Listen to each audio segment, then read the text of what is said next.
From Alabama, Mr. Rogers. Thank you, Madam Chairman. I want to follow up on Mr. Cuellar's questioning on state and local government involvement. Can you give me some idea about the structure of how you bring them in? Do you bring them in at the planning, or you just call on them or use their information when they call you? Let's start with you, Ms. Buscella. Well, frankly, in the state of Texas, the Texas Rangers bring us in. I mean, we are embedded with many of their operations, and from the intelligence side of the house, we try to give them some support, not only tactically but strategically. So it's more of them bringing us in because as a CBP, we're an interdiction agency, not necessarily an investigative agency. So we are constantly working with all of our partners. This is not a, who's in charge. This is more of, we got a problem and how can we best resolve the issue. And with that, I mean, Mr. Dinkins can probably speak to this too, but ICE has been involved in HSI in many of the takedowns with the state and locals because, again, there's plenty of work to go around for everybody. Sir, for example, we do about 90,000 new investigations at HSI each year, and 60% of those cases are in partnership with state and local law enforcement and our federal partners. So most of the leads that we get, and actually the bread and butter of what we do, are leads from our fellow law enforcement partners. At ICE, we actually have the ability to cross-designate them, which adds a lot of value to giving them actually even border search authority. And not only on the BEST task force that we have, but also just in from child exploitation task forces to IP theft task forces. We use them in basically every area from human trafficking that we investigate, including gangs. All right, thank you.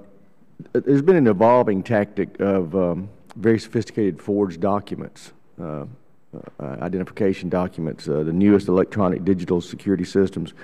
From what I understand, some of the forgeries have replicated holograms, PVC plastic identical to that, and a credit card, inks appearing only under ultraviolet stamped lights. Do you agree? Are you seeing these kind of sophisticated forged identification documents? Is that an exaggeration as how good they are? No, we have, and as technology's gone down in the price of, and so criminal organizations can buy some of the best technology out there, even unsophisticated criminal organizations, it lends to a higher quality of counterfeiting. Are you seeing much of this coming out of China? Or do you know where it's coming? We see some of it come out of China, but now, today, you don't necessarily have to be based overseas even to produce a lot of our counterfeit documents that we see. A lot of them are produced right here in the United States. We have a document benefit for fraud task forces in all of our special agent charge offices. So where do you get those leads primarily? A lot of those leads come from our local law enforcement who get complaints about them being used at a particular place. But also we try to go after the vendor because the individual buying it may be just buying it for work, or they may be buying it for something other more serious. But ultimately we try to go after the vendors and the manufacturers. They are manufactured overseas in some cases, but actually in the United States they're manufactured as well. Okay. I have the privilege of also serving on the Armed Services Committee, and one of my frustrations has been has not seemed to be, from my perspective, an effort by CBP to incorporate technologies that we've been using in theater in Iraq and Afghanistan along the border. For example, the DOD has used aerostats a lot more than we have.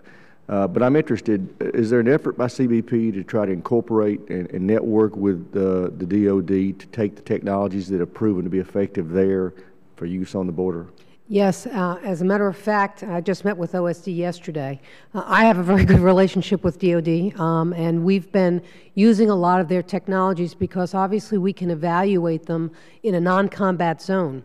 And as a result, there are some of our technologies that we've been able to evaluate that actually DOD has actually employed overseas. And so I'm not quite sure what... well, I'm curious, why don't you use more aerostats and blimps, which can loiter for long periods of time and see deep into Mexico? I know that there has been some of the aerostat technology that's been available.